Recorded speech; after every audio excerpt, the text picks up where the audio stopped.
우리네 어머니들의 삶은 종종 소리 없는 희생의 역사로 기록되곤 합니다. 거친 세월의 풍파를 온몸으로 맞으며 가족이라는 울타리를 지켜내신 분들. 하지만 그 헌신이 당연한 권리가 되고 존재의 이유마저 부정당하는 순간이 온다면 어머니는 어떤 선택을 하게 될까요? 오늘 우리는 한 어머니의 조용하지만 가장 단단했던 투쟁이 기록을 따라가 보려 합니다. 이 이야기에 귀 기울여주시는 여러분의 구독과 좋아요는 저희가 더 깊이 있는 이야기를 나누는데 큰 힘이 됩니다. 여러분의 삶에 늘 평안과 지혜가 함께하기를 기원하며 이제 이야기의 문을 엽니다. 제 몸 안에는 10년이 넘도록 단 한 번의 오차도 없이 울리는 자명종이 들어있는 모양입니다.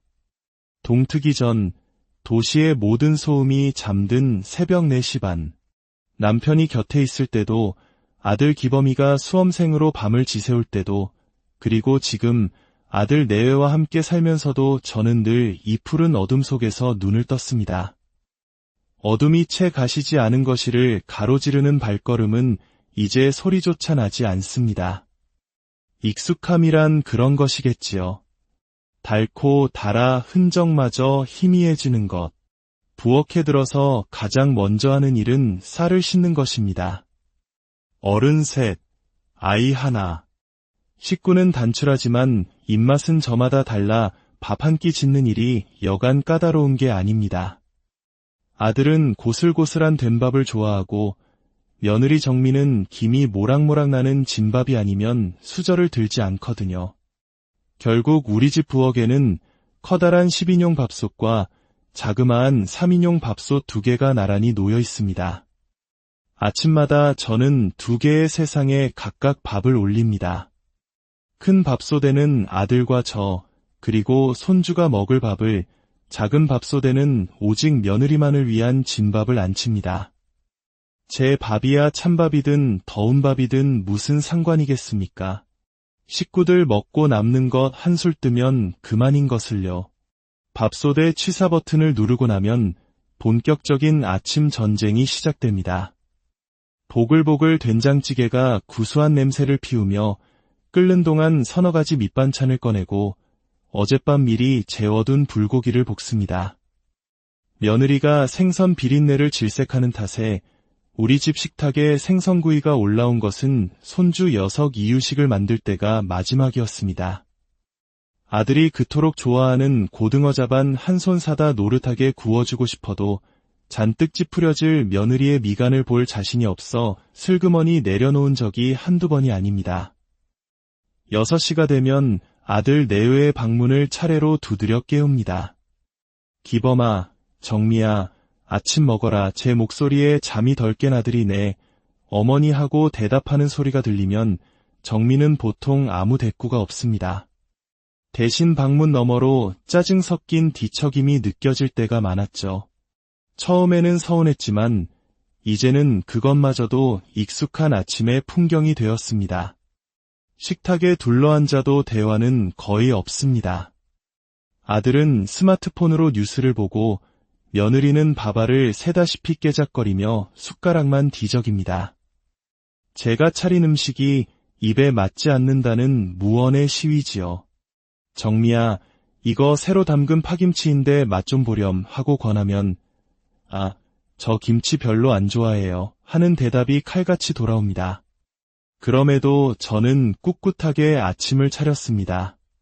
밖에서 힘들게 일하는 아들 녀석이 행여나 아침 거르고 나갈까봐 오직 그 마음 하나 때문이었습니다. 아들이 출근하고 나면 집안은 온전히 제 차지가 됩니다. 며느리는 손주가 깨기 전까지 다시 방으로 들어가 잠을 청합니다. 어머니, 저 피곤해서 좀 더 잘게요. 이따 민석이 깨면 저 좀 불러주세요. 그 말이 끝나기 무섭게 방문은 닫힙니다. 저는 그 뒷모습을 보며 설거지를 하고 청소기를 돌리고 빨래를 세탁기에 넣습니다. 이 넓은 아파트의 관리비와 각종 공과금, 심지어 식비 대부분이 제 연금과 그동안 삼짓돈을 모아 투자했던 펀드 수입금에서 나간다는 사실을 며느리는 알기나 할까요? 아들 월급날이면 며칠은 제 눈치를 보는 듯하지만 그뿐입니다. 월급은 카드값과 대출 이자로 순식간에 사라지고 빠듯한 살림은 결국 다시 제 주머니를 털어야만 유지되었습니다. 오전 9시 어김없이 응애하는 소리와 함께 제 유일한 낙이자 삶의 이유인 손주 민석이가 잠에서 깹니다. 저는 얼른 달려가 아이를 안아들고 우리 강아지 잘 잤어? 하며 볼에 뽀뽀를 해줍니다. 분유를 타서 먹이고 트림을 시키고 뽀송뽀송한 새 옷으로 갈아입히는 이 시간이 하루 중 가장 행복한 시간입니다. 하지만 그 행복은 잠시뿐. 며느리가 부스스한 얼굴로 거실에 나오면 다시 긴장의 시간이 시작됩니다. 어머니, 민석이 똥 쌌나 봐요. 냄새나요. 자기는 소파에 드러누워 스마트폰을 보면서 명령하듯 말합니다. 제가 아이 기저귀를 갈아주는 동안 며느리는 제가 아침에 끓여놓은 찌개는 거들떠보지도 않고 배달 앱을 켜서 브런치 메뉴를 고릅니다. 혼자 먹는 배달 음식값은 당연히 제 생활비 카드에서 빠져나갔습니다. 어느 날은 제가 큰맘 먹고 손주에게 10만 원이 훌쩍 넘는 로봇 장난감을 사준 적이 있습니다. 집에 와서 신나게 장난감을 가지고 노는 아이를 보며 저도 덩달아 행복했습니다. 그런데 퇴근하고 돌아온 며느리가 그 로봇을 보더니 대뜸 인상을 썼습니다. 어머니, 이런 걸 왜 사주셨어요? 집에 장난감이 얼마나 많은데. 차라리 그 돈으로 민석이 적금을 하나 더 들어주시지. 그 말에 심장이 쿵 내려앉는 것 같았습니다. 아이의 기쁨보다 돈이 먼저인 며느리에게 제 진심은 그저 쓸데없는 낭비로 보였던 겁니다. 아들은 옆에서 제 편을 드는 척했지만 며느리가 눈을 흘기자 금방 입을 다물어 버렸죠. 그날 밤 저는 몰래 그 로봇을 상자에 다시 담아 베란다 구석에 치워두었습니다. 그런 날들이 쌓이고 쌓여 제 마음에도 멍울 같은 것이 자리 잡기 시작했습니다. 하지만 저는 애써 외면했습니다. 다 참고 살면 언젠가는 내 마음을 알아주겠지. 가족이란 원래 그런 거니까. 기범이 하나 보고 민석이 하나 보고 버티면 언젠가 좋은 날이 오겠지. 그렇게 스스로를 다독이며 하루하루를 견뎌냈습니다. 운명의 그날도 여느 날과 다르지 않은 저녁이었습니다. 저는 정성껏 저녁을 차려 아들 네애를 먹이고 설거지를 마친 뒤 거실에서 민석이와 그림책을 보고 있었습니다. 아이의 까르르 웃는 소리가 거실을 가득 채웠고 저는 고단했던 하루의 피로가 눈 녹듯 사라지는 것을 느꼈죠. 바로 그때였습니다. 부엌에서 물을 마시던 아들과 며느리의 대화 소리가 희미하게 들려왔습니다. 오늘따라 민석이가 기분이 좋네. 역시 어머니가 잘 놀아주셔서 그런가 봐. 그래도 어머니 계셔서 우리가 편한 거야. 그치? 아마 아들은 아내에게 동의를 구하고 싶었을 겁니다. 자신의 어머니가 이 집에 얼마나 큰 기여를 하고 있는지 조금이나마 인정받고 싶었을 테죠. 하지만 이어진 며느리의 대답은 제 뒤통수를 망치로 내려치는 듯한 충격을 주었습니다. 편하긴 뭐가 편해.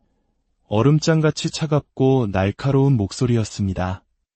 나는 이제 저 숨소리만 들어도 짜증이 확 나. 당신은 몰라. 하루 종일 한 공간에서 저 숨소리를 듣고 사는 게 얼마나 신경 쓰이는지. 숨소리.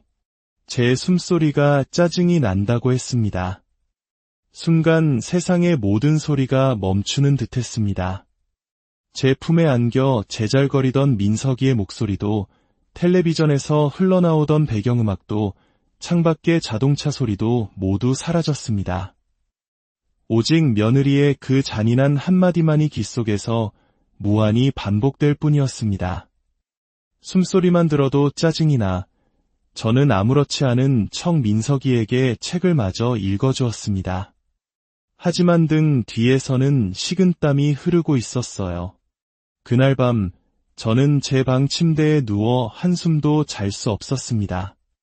서운함, 배신감, 그런 감정들은 아주 잠깐 스쳐 지나갔을 뿐입니다. 그 감정의 파도가 휩쓸고 지나간 자리에는 놀랍게도 차갑고 단단한 무언가가 남았습니다. 그것은 분노였고 동시에 해방감이었습니다. 평생을 남편과 자식을 위해 살아왔습니다. 남편이 일찍 세상을 떠난 뒤로는 오직 아들 하나만 바라보며 악착같이 살았죠. 좋은 옷 한 번, 좋은 음식 한 번 제 자신을 위해 써본 적이 없었습니다. 며느리에게는 친정 어머니처럼, 손주에게는 세상 누구보다 좋은 할머니가 되어주고 싶었습니다. 그래서 제 모든 것을 내어주었습니다. 제 시간, 제 돈, 제 건강, 그리고 제 남은 인생까지도요. 그런데 그 결과가 고작 숨소리만 들어도 짜증나는 존재라니. 헛웃음이 나왔습니다. 그래, 내가 바보였구나. 내 희생과 헌신을 당연한 권리로 착각하는 사람들에게 내 진심이 닿을 리가 없었지. 그들은 나를 가족으로 여긴 게 아니라 돈 나오고 밥 해주고 애 봐주는 편리한 가사도우미 정도로 생각했던 겁니다. 어둠 속에서 눈을 뜨자 모든 것이 선명해졌습니다. 내가 왜 내 집에서 내 돈으로 밥을 먹여가며 저런 취급을 받아야 하는가? 내가 왜 내 남은 인생을 저들의 편의를 위해 소모해야 하는가? 제 숨소리가 그토록 듣기 싫다면 그 소원을 들어주는 것이 인지상정 아니겠어요? 자리에서 벌떡 일어나 장롱 깊숙한 곳에 넣어두었던 서류함을 꺼냈습니다. 먼지를 툭툭 털어내고 안을 열자 이 아파트의 등기권리증, 제 이름이 선명하게 찍힌 인감증명서, 그리고 그동안 거래했던 은행들의 통장들이 모습을 드러냈습니다. 그것들은 제가 평생을 바쳐 이룬 결과물이자 이제부터 제 인생을 지켜줄 유일한 무기였습니다. 그래, 이제 그만하면 됐다. 너도 이제 너를 위해 살아야지. 저는 결심했습니다. 이 지긋지긋한 희생의 고리를 내 손으로 끊어버리겠다고. 내 숨소리가 듣기 싫다는 저들에게 숨소리는커녕 내 그림자도 볼 수 없는 곳으로 떠나주겠다고 말입니다. 그리고 그 대가는 저들이 가장 두려워하는 방식으로 치르게 될 겁니다. 그날 이후 저는 달라졌습니다. 이전까지의 제 행동이 희생과 인내의 산물이었다면 이제부터의 제 행동은 철저한 계획과 관찰의 일부가 되었습니다. 결전의 날로 정한 토요일 아침이 밝았습니다. 저는 평소보다 조금 더 정성껏 아침을 차렸습니다. 마지막 만찬이라는 걸 저 혼자만 알고 있다는 사실이 묘한 우월감을 주었습니다. 아침 식사가 끝나고 아들과 며느리가 거실에 있을 때 저는 입을 열었습니다. 기범아, 정미야, 잠시 나 좀 보자. 할 얘기가 있다. 저는 소파 한가운데에 깊숙이 몸을 묻고 맞은편에 나란히 앉은 아들 내애를 마주 보았습니다. 정미야, 며칠 전 부엌에서 내가 한 얘기, 내가 들었다. 그 한마디에 며느리의 얼굴이 순간 굳어지는 것이 보였습니다. 내 숨소리만 들어도 짜증이 난다고 했더구나.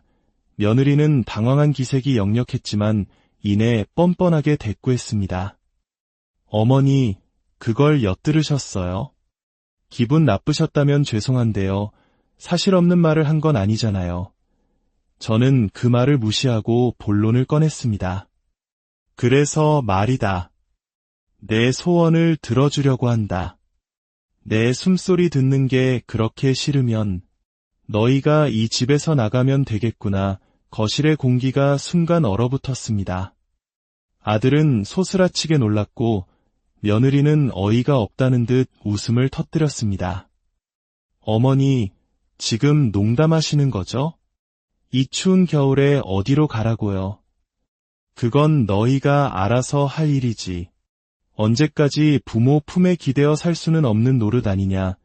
며느리의 목소리가 점점 높아졌습니다. 어떻게 이렇게 갑자기 나가라고 하세요?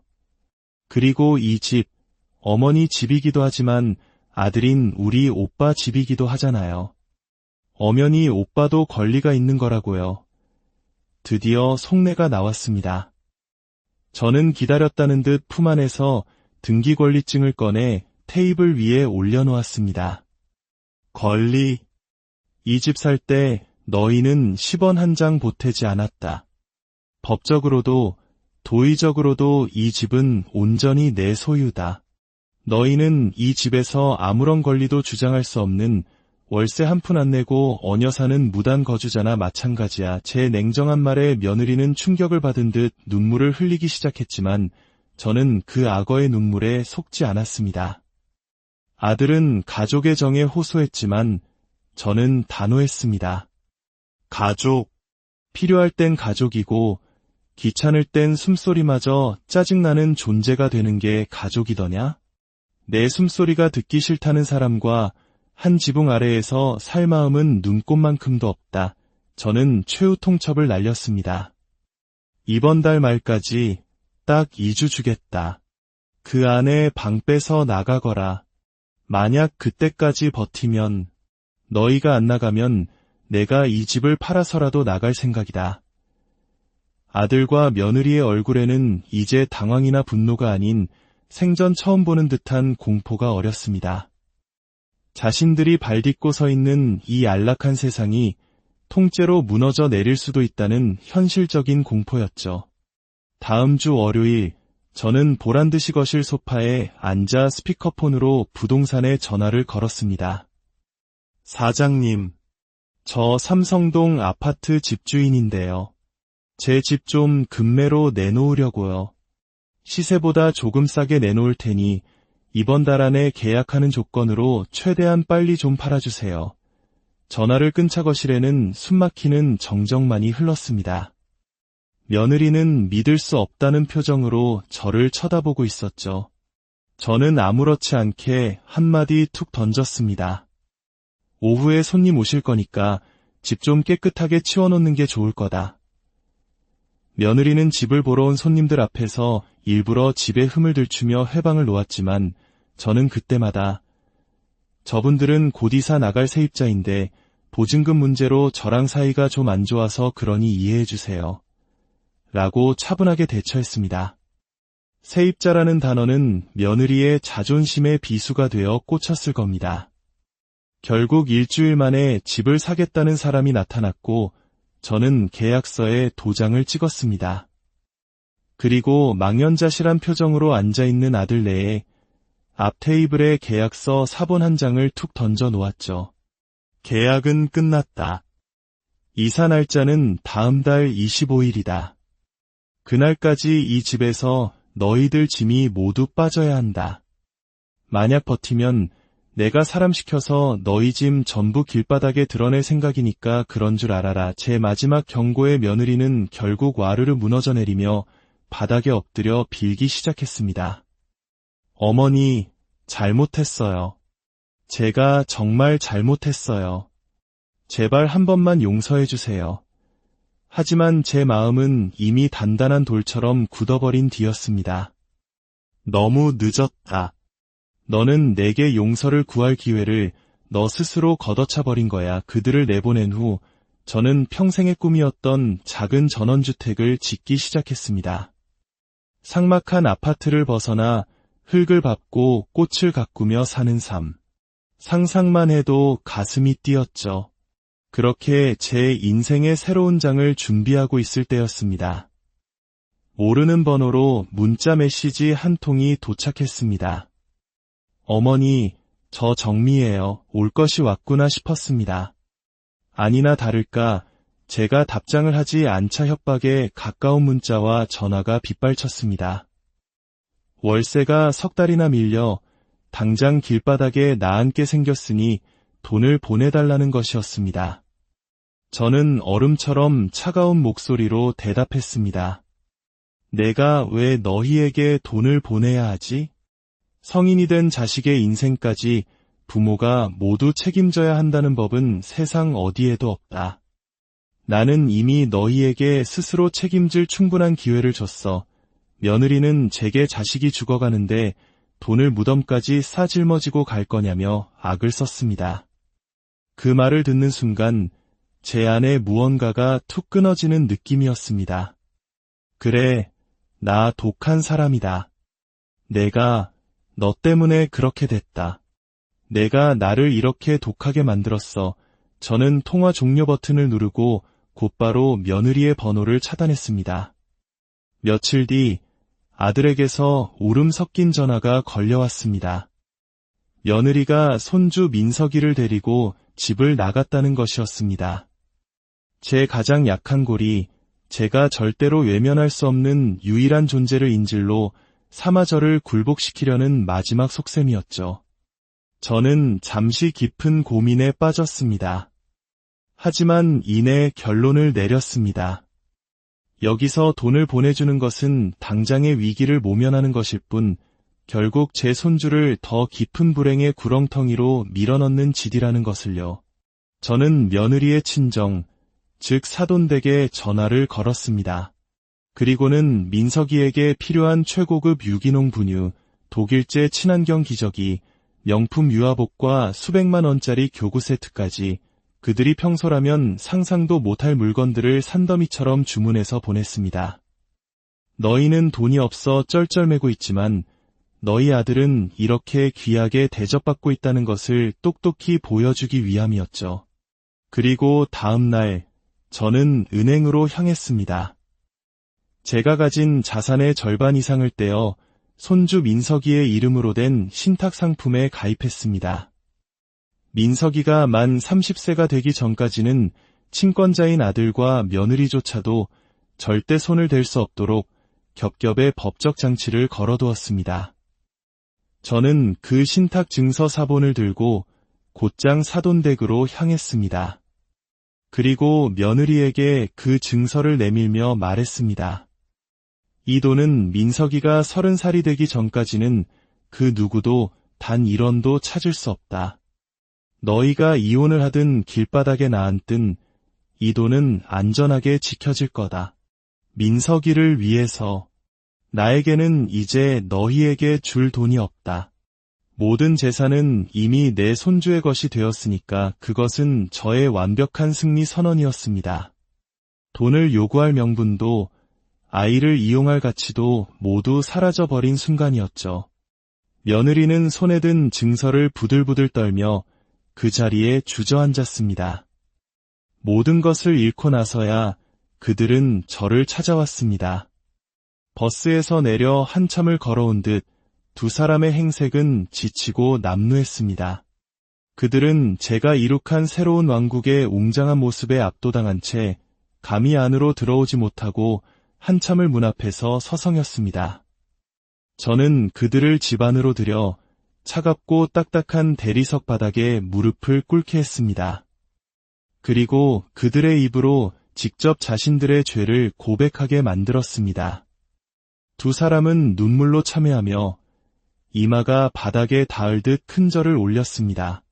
그들의 지옥 같았던 지난 몇 달간의 이야기를 들었습니다. 곰팡내 나는 반지하 방에서의 비참한 생활, 동료들 앞에서의 위축감, 돈 몇 푼 때문에 겪어야 했던 굴욕, 그리고 그 모든 고통의 시간을 겪고 나서야 비로소 깨닫게 된 것들. 어머니가 차려주시던 따뜻한 밥상이, 어머니가 늘 청소해주시던 깨끗한 집이, 어머니의 잔소리마저도 얼마나 큰 행복이었는지 이제야 알았습니다. 저희는 그 모든 것을 당연하게 여기고 불평만 했습니다. 저희가 어리석었습니다. 저는 말없이 그들의 이야기를 들었습니다. 그리고 마침내 제 인생을 건 길고 긴 전쟁의 마지막 마침표를 찍을 결심을 했습니다. 너희에게 마지막 기회를 주겠다. 하지만 이전과 같은 삶은 기대하지 마라. 너희는 이제부터 스스로의 힘으로 일어서는 법을 배워야 할 것이다. 그렇게 시간은 흘렀습니다. 아들은 대리운전을 시작했고 며느리는 식당 일을 하며 돈의 무서움과 노동의 신성함을 몸으로 배우기 시작했습니다. 그들은 주말마다 제 집을 찾아와 정원을 가꾸고 집안을 청소했습니다. 저는 그들에게 따뜻한 밥 한 끼를 내어주었지만 그 이상의 경제적 지원은 일절하지 않았습니다. 어느 맑은 가을날 오후, 저는 정원의 흔들의자에 앉아 있었습니다. 마당 한쪽에서는 손주 민석이가 아장아장 걸음마를 배우고 있었고 아들과 며느리는 서툰 솜씨로 잡초를 뽑으며 이따금 서로를 보며 웃고 있었습니다. 그들의 얼굴에는 예전과 같은 탐욕과 불만 대신 땀 흘린 뒤에 건강한 피로와 작은 행복이 깃들어 있었습니다. 저는 그 모습을 바라보며 깊고 평온한 숨을 내쉬었습니다. 제 귀에는 시원한 바람 소리와 지저귀는 새소리, 그리고 제 자신의 만족스러운 숨소리만이 들려올 뿐입니다. 그 누구도 이제는 제 숨소리가 짜증난다고 말할 수 없을 겁니다. 이 평화는 제가 제 인생을 걸고 싸워 얻어낸 우리네 어머니들의 삶은 종종 소리 없는 희생의 역사로 기록되곤 합니다. 거친 세월의 풍파를 온몸으로 맞으며 가족이라는 울타리를 지켜내신 분들. 하지만 그 헌신이 당연한 권리가 되고 존재의 이유마저 부정당하는 순간이 온다면 어머니는 어떤 선택을 하게 될까요? 오늘 우리는 한 어머니의 조용하지만 가장 단단했던 투쟁이 기록을 따라가 보려 합니다. 이 이야기에 귀 기울여주시는 여러분의 구독과 좋아요는 저희가 더 깊이 있는 이야기를 나누는데 큰 힘이 됩니다. 여러분의 삶에 늘 평안과 지혜가 함께하기를 기원하며 이제 이야기의 문을 엽니다. 제 몸 안에는 10년이 넘도록 단 한 번의 오차도 없이 울리는 자명종이 들어있는 모양입니다. 동트기 전 도시의 모든 소음이 잠든 새벽 4시 반. 남편이 곁에 있을 때도, 아들 기범이가 수험생으로 밤을 지새울 때도, 그리고 지금 아들 내외와 함께 살면서도 저는 늘 이 푸른 어둠 속에서 눈을 떴습니다. 어둠이 채 가시지 않은 거실을 가로지르는 발걸음은 이제 소리조차 나지 않습니다. 익숙함이란 그런 것이겠지요. 닳고 달아 흔적마저 희미해지는 것. 부엌에 들어서 가장 먼저 하는 일은 쌀을 씻는 것입니다. 어른 셋, 아이 하나. 식구는 단출하지만 입맛은 저마다 달라 밥 한 끼 짓는 일이 여간 까다로운 게 아닙니다. 아들은 고슬고슬한 된밥을 좋아하고 며느리 정미는 김이 모락모락 나는 진밥이 아니면 수저를 들지 않거든요. 결국 우리 집 부엌에는 커다란 10인용 밥솥과 자그마한 3인용 밥솥 2개가 나란히 놓여 있습니다. 아침마다 저는 2개의 세상에 각각 밥을 올립니다. 큰 밥솥에는 아들과 저, 그리고 손주가 먹을 밥을, 작은 밥솥에는 오직 며느리만을 위한 진밥을 안칩니다. 제 밥이야 찬밥이든 더운 밥이든 무슨 상관이겠습니까? 식구들 먹고 남는 것 한술 뜨면 그만인 것을요. 밥솥의 취사 버튼을 누르고 나면 본격적인 아침 전쟁이 시작됩니다. 보글보글 된장찌개가 구수한 냄새를 피우며 끓는 동안 서너 가지 밑반찬을 꺼내고 어젯밤 미리 재워둔 불고기를 볶습니다. 며느리가 생선 비린내를 질색하는 탓에 우리 집 식탁에 생선구이가 올라온 것은 손주 녀석 이유식을 만들 때가 마지막이었습니다. 아들이 그토록 좋아하는 고등어 자반 한 손 사다 노릇하게 구워주고 싶어도 잔뜩 찌푸려질 며느리의 미간을 볼 자신이 없어 슬그머니 내려놓은 적이 한두 번이 아닙니다. 6시가 되면 아들 내외의 방문을 차례로 두드려 깨웁니다. 기범아, 정미야, 아침 먹어라. 제 목소리에 잠이 덜 깬 아들이 네, 어머니 하고 대답하는 소리가 들리면 정미는 보통 아무 대꾸가 없습니다. 대신 방문 너머로 짜증 섞인 뒤척임이 느껴질 때가 많았죠. 처음에는 서운했지만 이제는 그것마저도 익숙한 아침의 풍경이 되었습니다. 식탁에 둘러앉아도 대화는 거의 없습니다. 아들은 스마트폰으로 뉴스를 보고 며느리는 밥알을 새다시피 깨작거리며 숟가락만 뒤적입니다. 제가 차린 음식이 입에 맞지 않는다는 무언의 시위지요. 정미야, 이거 새로 담근 파김치인데 맛 좀 보렴 하고 권하면 아, 저 김치 별로 안 좋아해요 하는 대답이 칼같이 돌아옵니다. 그럼에도 저는 꿋꿋하게 아침을 차렸습니다. 밖에서 힘들게 일하는 아들 녀석이 행여나 아침 거르고 나갈까봐 오직 그 마음 하나 때문이었습니다. 아들이 출근하고 나면 집안은 온전히 제 차지가 됩니다. 며느리는 손주가 깨기 전까지 다시 방으로 들어가 잠을 청합니다. 어머니, 저 피곤해서 좀 더 잘게요. 이따 민석이 깨면 저 좀 불러주세요. 그 말이 끝나기 무섭게 방문은 닫힙니다. 저는 그 뒷모습을 보며 설거지를 하고 청소기를 돌리고 빨래를 세탁기에 넣습니다. 이 넓은 아파트의 관리비와 각종 공과금, 심지어 식비 대부분이 제 연금과 그동안 삼짓돈을 모아 투자했던 펀드 수입금에서 나간다는 사실을 며느리는 알기나 할까요?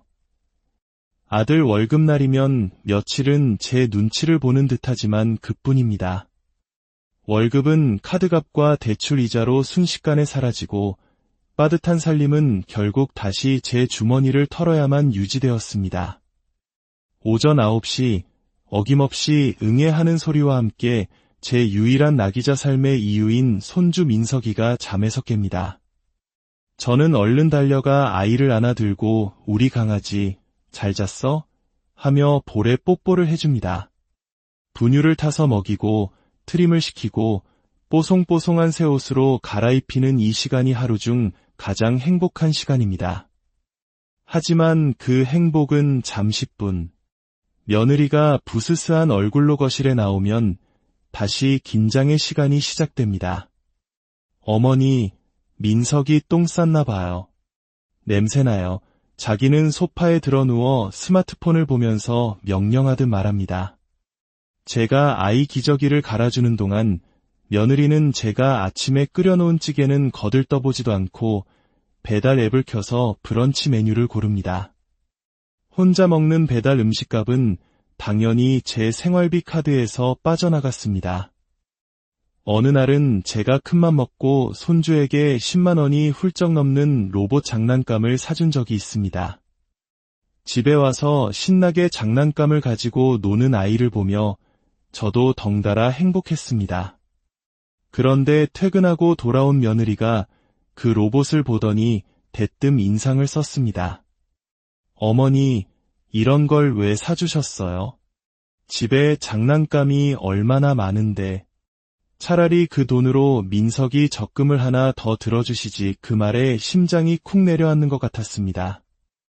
아이의 기쁨보다 돈이 먼저인 며느리에게 제 진심은 그저 쓸데없는 낭비로 보였던 겁니다. 아들은 옆에서 제 편을 드는 척했지만 며느리가 눈을 흘기자 금방 입을 다물어 버렸죠. 그날 밤 저는 몰래 그 로봇을 상자에 다시 담아 베란다 구석에 치워두었습니다. 그런 날들이 쌓이고 쌓여 제 마음에도 멍울 같은 것이 자리 잡기 시작했습니다. 하지만 저는 애써 외면했습니다. 다 참고 살면 언젠가는 내 마음을 알아주겠지. 가족이란 원래 그런 거니까. 기범이 하나 보고 민석이 하나 보고 버티면 언젠가 좋은 날이 오겠지. 그렇게 스스로를 다독이며 하루하루를 견뎌냈습니다. 운명의 그날도 여느 날과 다르지 않은 저녁이었습니다. 저는 정성껏 저녁을 차려 아들 네애를 먹이고 설거지를 마친 뒤 거실에서 민석이와 그림책을 보고 있었습니다. 아이의 까르르 웃는 소리가 거실을 가득 채웠고 저는 고단했던 하루의 피로가 눈 녹듯 사라지는 것을 느꼈죠. 바로 그때였습니다. 부엌에서 물을 마시던 아들과 며느리의 대화 소리가 희미하게 들려왔습니다. 오늘따라 민석이가 기분이 좋네.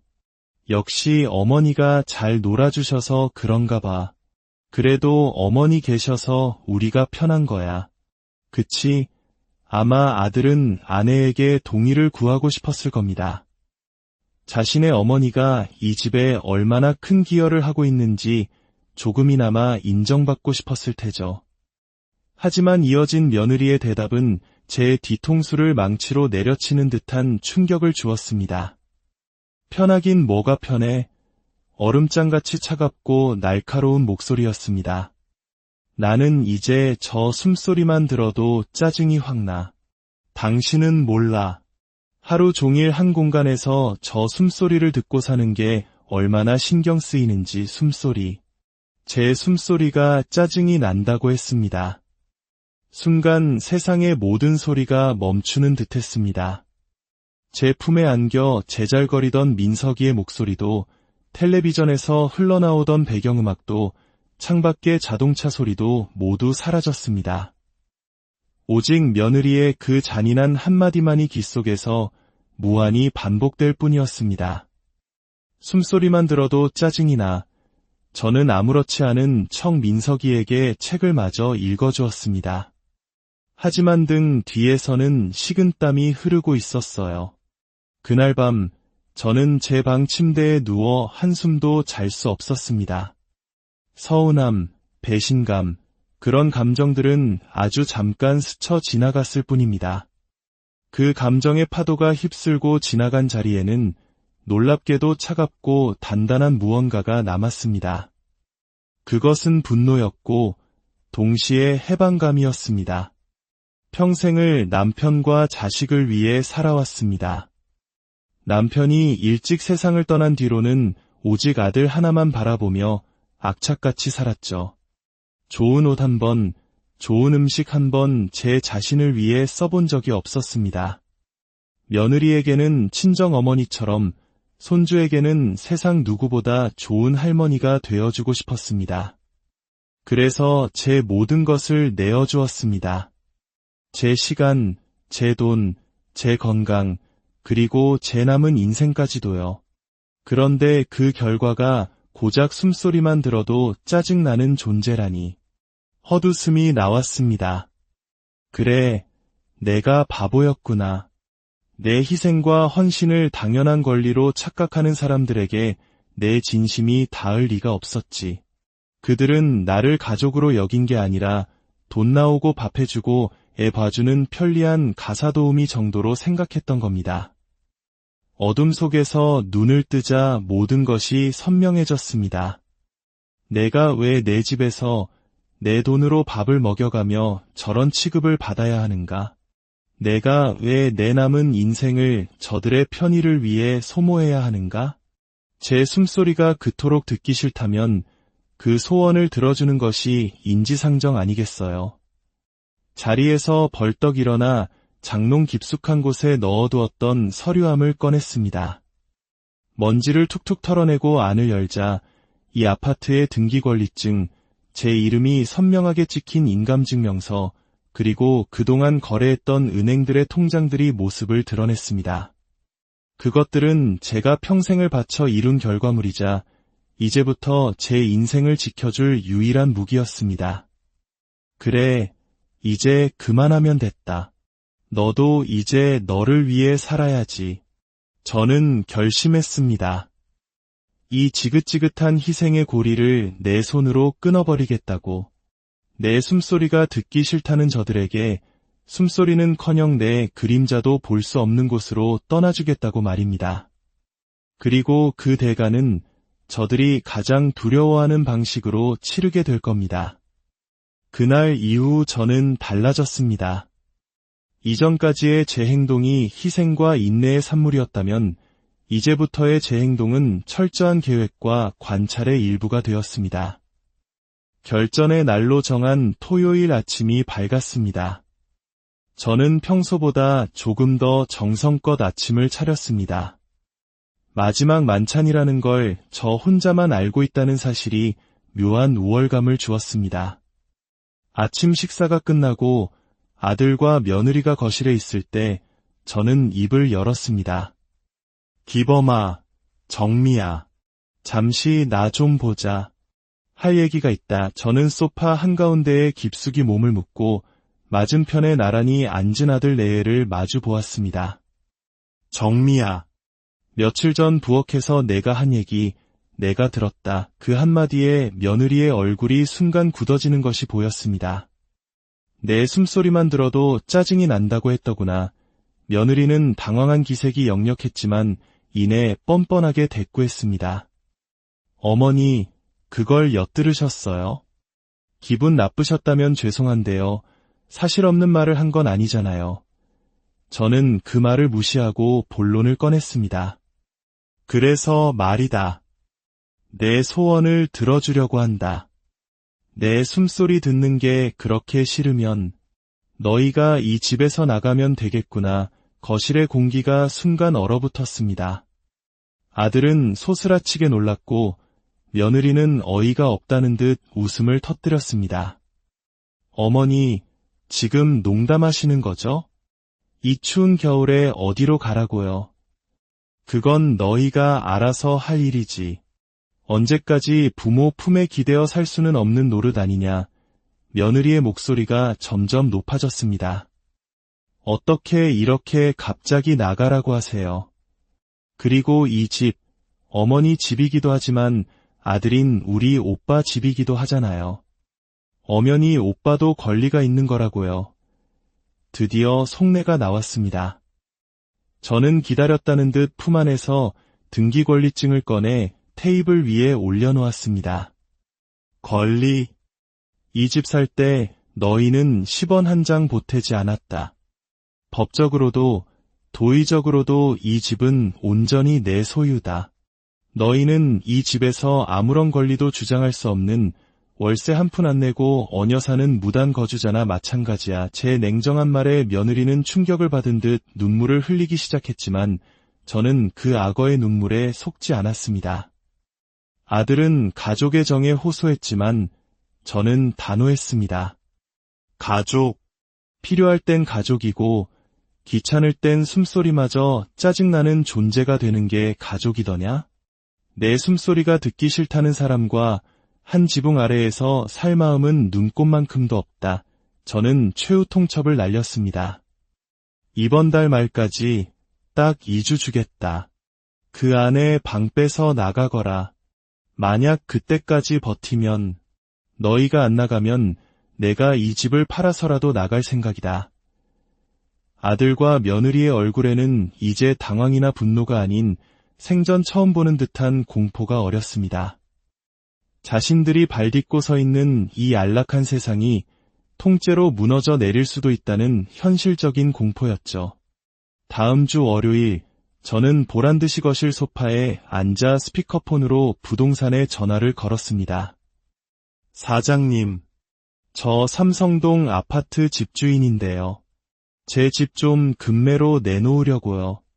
시세보다 조금 싸게 내놓을 테니 이번 달 안에 계약하는 조건으로 최대한 빨리 좀 팔아주세요. 전화를 끈 차 거실에는 숨막히는 정적만이 흘렀습니다. 며느리는 믿을 수 없다는 표정으로 저를 쳐다보고 있었죠.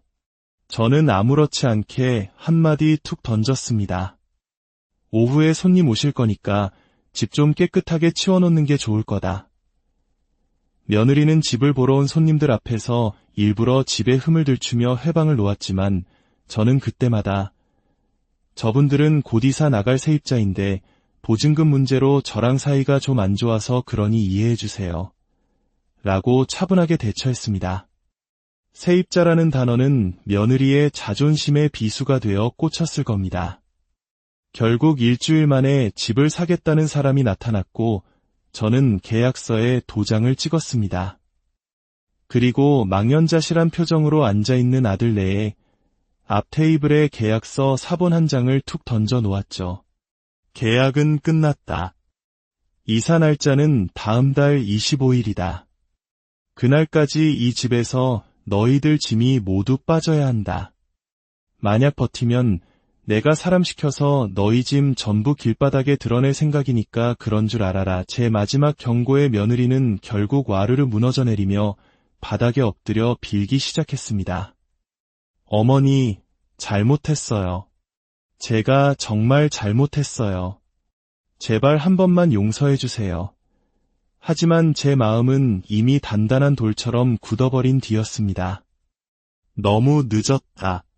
너는 내게 용서를 구할 기회를 너 스스로 걷어차버린 거야. 그들을 내보낸 후 저는 평생의 꿈이었던 작은 전원주택을 짓기 시작했습니다. 삭막한 아파트를 벗어나 흙을 밟고 꽃을 가꾸며 사는 삶. 상상만 해도 가슴이 뛰었죠. 그렇게 제 인생의 새로운 장을 준비하고 있을 때였습니다. 모르는 번호로 문자 메시지 한 통이 도착했습니다. 어머니, 저 정미예요. 올 것이 왔구나 싶었습니다. 아니나 다를까 제가 답장을 하지 않자 협박에 가까운 문자와 전화가 빗발쳤습니다. 월세가 석 달이나 밀려 당장 길바닥에 나앉게 생겼으니 돈을 보내달라는 것이었습니다. 저는 얼음처럼 차가운 목소리로 대답했습니다. 내가 왜 너희에게 돈을 보내야 하지? 성인이 된 자식의 인생까지 부모가 모두 책임져야 한다는 법은 세상 어디에도 없다. 나는 이미 너희에게 스스로 책임질 충분한 기회를 줬어. 며느리는 제게 자식이 죽어가는데 돈을 무덤까지 싸질머지고 갈 거냐며 악을 썼습니다. 그 말을 듣는 순간 제 안에 무언가가 툭 끊어지는 느낌이었습니다. 그래, 나 독한 사람이다. 내가 너 때문에 그렇게 됐다. 내가 나를 이렇게 독하게 만들었어. 저는 통화 종료 버튼을 누르고 곧바로 며느리의 번호를 차단했습니다. 며칠 뒤 아들에게서 울음 섞인 전화가 걸려왔습니다. 며느리가 손주 민석이를 데리고 집을 나갔다는 것이었습니다. 제 가장 약한 골이 제가 절대로 외면할 수 없는 유일한 존재를 인질로 삼아 저를 굴복시키려는 마지막 속셈이었죠.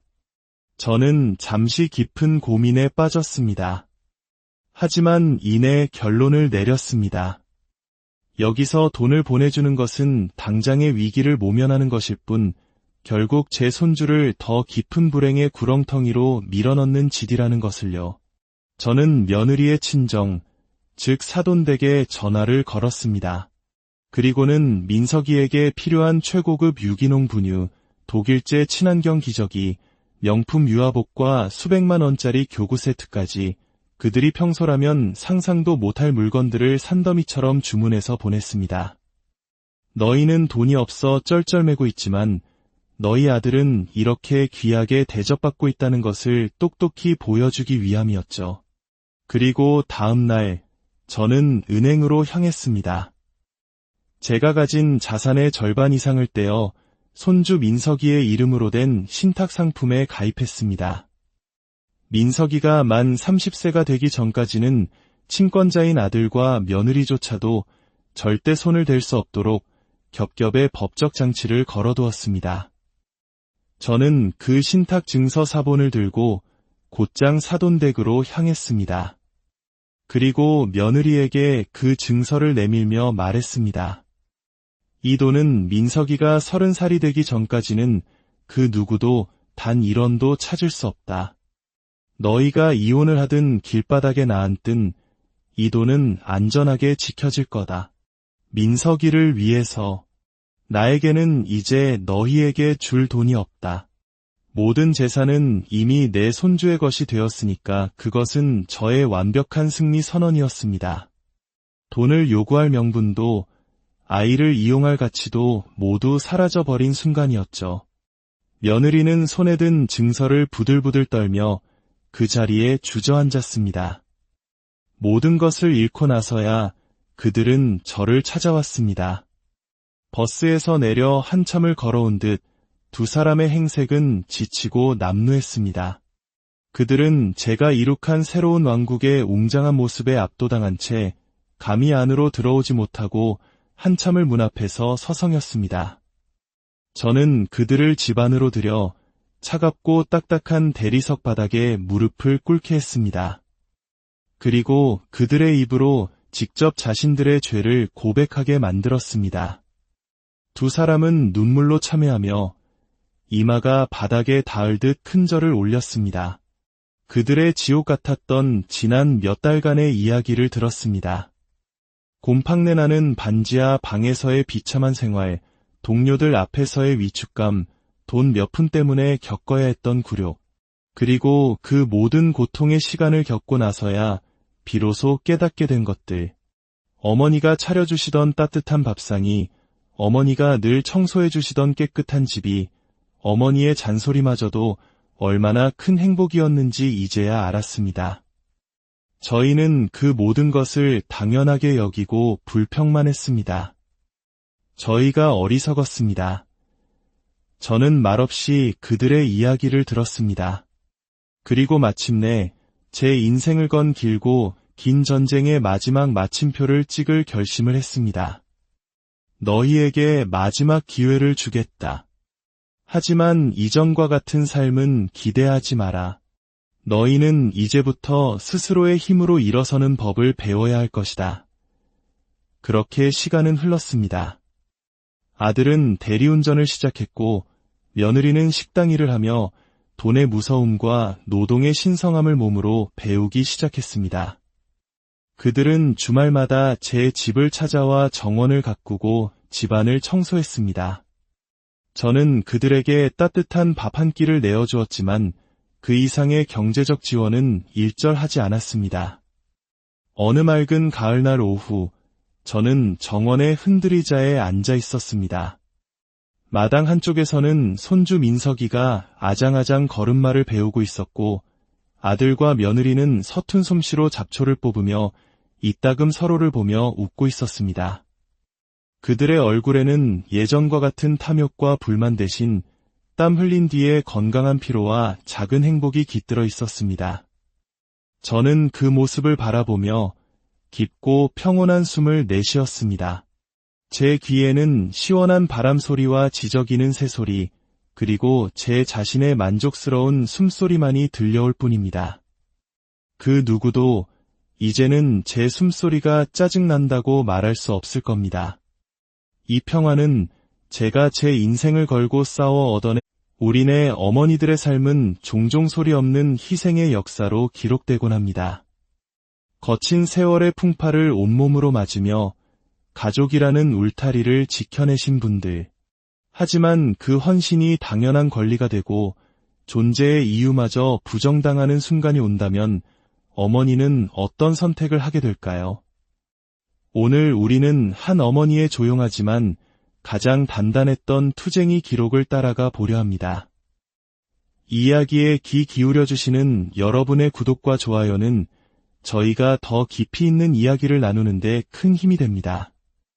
여러분의 삶에 늘 평안과 지혜가 함께하기를 기원하며 이제 이야기의 문을 엽니다. 제 몸 안에는 10년이 넘도록 단 한 번의 오차도 없이 울리는 자명종이 들어있는 모양입니다. 동트기 전 도시의 모든 소음이 잠든 새벽 4시 반. 남편이 곁에 있을 때도, 아들 기범이가 수험생으로 밤을 지새울 때도, 그리고 지금 아들 내외와 함께 살면서도 저는 늘 이 푸른 어둠 속에서 눈을 떴습니다. 어둠이 채 가시지 않은 거실을 가로지르는 발걸음은 이제 소리조차 나지 않습니다. 익숙함이란 그런 것이겠지요. 닳고 닳아 흔적마저 희미해지는 것. 부엌에 들어서 가장 먼저 하는 일은 쌀을 씻는 것입니다. 어른 셋, 아이 하나. 식구는 단출하지만 입맛은 저마다 달라 밥 한 끼 짓는 일이 여간 까다로운 게 아닙니다. 아들은 고슬고슬한 된밥을 좋아하고 며느리 정미는 김이 모락모락 나는 진밥이 아니면 수저를 들지 않거든요. 결국 우리 집 부엌에는 커다란 10인용 밥솥과 자그마한 3인용 밥솥 2개가 나란히 놓여 있습니다. 아침마다 저는 2개의 세상에 각각 밥을 올립니다. 큰 밥솥에는 아들과 저, 그리고 손주가 먹을 밥을, 작은 밥솥에는 오직 며느리만을 위한 진밥을 안칩니다. 제 밥이야 찬밥이든 더운 밥이든 무슨 상관이겠습니까? 식구들 먹고 남는 것 한술 뜨면 그만인 것을요. 밥솥의 취사 버튼을 누르고 나면 본격적인 아침 전쟁이 시작됩니다. 보글보글 된장찌개가 구수한 냄새를 피우며 끓는 동안 서너 가지 밑반찬을 꺼내고 어젯밤 미리 재워둔 불고기를 볶습니다. 며느리가 생선 비린내를 질색하는 탓에 우리 집 식탁에 생선구이가 올라온 것은 손주 녀석 이유식을 만들 때가 마지막이었습니다.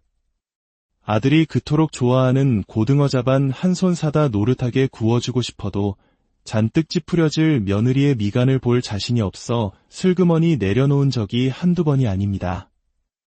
6시가 되면 아들 내외의 방문을 차례로 두드려 깨웁니다. 기범아, 정미야, 아침 먹어라. 제 목소리에 잠이 덜 깬 아들이 네, 어머니 하고 대답하는 소리가 들리면 정미는 보통 아무 대꾸가 없습니다. 대신 방문 너머로 짜증 섞인 뒤척임이 느껴질 때가 많았죠. 처음에는 서운했지만 이제는 그것마저도 익숙한 아침의 풍경이 되었습니다. 식탁에 둘러앉아도 대화는 거의 없습니다. 아들은 스마트폰으로 뉴스를 보고 며느리는 밥알을 새다시피 깨작거리며 숟가락만 뒤적입니다. 제가 차린 음식이 입에 맞지 않는다는 무언의 시위지요. 정미야, 이거 새로 담근 파김치인데 맛 좀 보렴 하고 권하면 아, 저 김치 별로 안 좋아해요 하는 대답이 칼같이 돌아옵니다. 그럼에도 저는 꿋꿋하게 아침을 차렸습니다. 밖에서 힘들게 일하는 아들 녀석이 행여나 아침 거르고 나갈까봐 오직 그 마음 하나 때문이었습니다. 아들이 출근하고 나면 집안은 온전히 제 차지가 됩니다. 며느리는 손주가 깨기 전까지 다시 방으로 들어가 잠을 청합니다. 어머니, 저 피곤해서 좀 더 잘게요. 이따 민석이 깨면 저 좀 불러주세요. 그 말이 끝나기 무섭게 방문은 닫힙니다. 저는 그 뒷모습을 보며 설거지를 하고 청소기를 돌리고 빨래를 세탁기에 넣습니다. 이 넓은 아파트의 관리비와 각종 공과금, 심지어 식비 대부분이 제 연금과 그동안 삼짓돈을 모아 투자했던 펀드 수입금에서 나간다는 사실을 며느리는 알기나 할까요? 아들 월급날이면 며칠은 제 눈치를 보는 듯하지만 그뿐입니다. 월급은 카드값과 대출 이자로 순식간에 사라지고 빠듯한 살림은 결국 다시 제 주머니를 털어야만 유지되었습니다. 오전 9시 어김없이 응애하는 소리와 함께 제 유일한 낙이자 삶의 이유인 손주 민석이가 잠에서 깹니다. 저는 얼른 달려가 아이를 안아들고 우리 강아지 잘 잤어? 하며 볼에 뽀뽀를 해줍니다. 분유를 타서 먹이고 트림을 시키고 뽀송뽀송한 새 옷으로 갈아입히는 이 시간이 하루 중 가장 행복한 시간입니다. 하지만 그 행복은 잠시뿐. 며느리가 부스스한 얼굴로 거실에 나오면 다시 긴장의 시간이 시작됩니다. 어머니, 민석이 똥 쌌나 봐요. 냄새나요. 자기는 소파에 드러누워 스마트폰을 보면서 명령하듯 말합니다. 제가 아이 기저귀를 갈아주는 동안 며느리는 제가 아침에 끓여놓은 찌개는 거들떠보지도 않고 배달 앱을 켜서 브런치 메뉴를 고릅니다.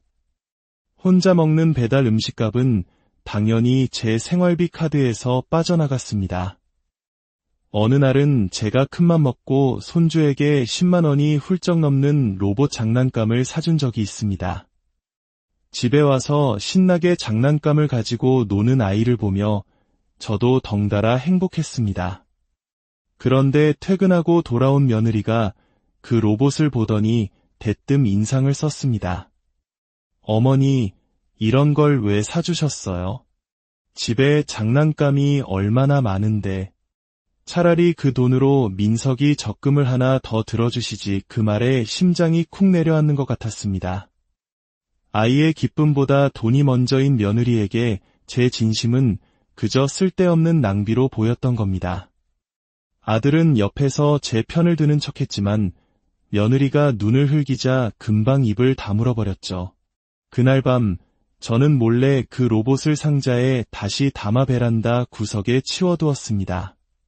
그런 날들이 쌓이고 쌓여 제 마음에도 멍울 같은 것이 자리 잡기 시작했습니다. 하지만 저는 애써 외면했습니다. 다 참고 살면 언젠가는 내 마음을 알아주겠지. 가족이란 원래 그런 거니까. 기범이 하나 보고 민석이 하나 보고 버티면 언젠가 좋은 날이 오겠지. 그렇게 스스로를 다독이며 하루하루를 견뎌냈습니다. 운명의 그날도 여느 날과 다르지 않은 저녁이었습니다. 저는 정성껏 저녁을 차려 아들 내애를 먹이고 설거지를 마친 뒤 거실에서 민석이와 그림책을 보고 있었습니다.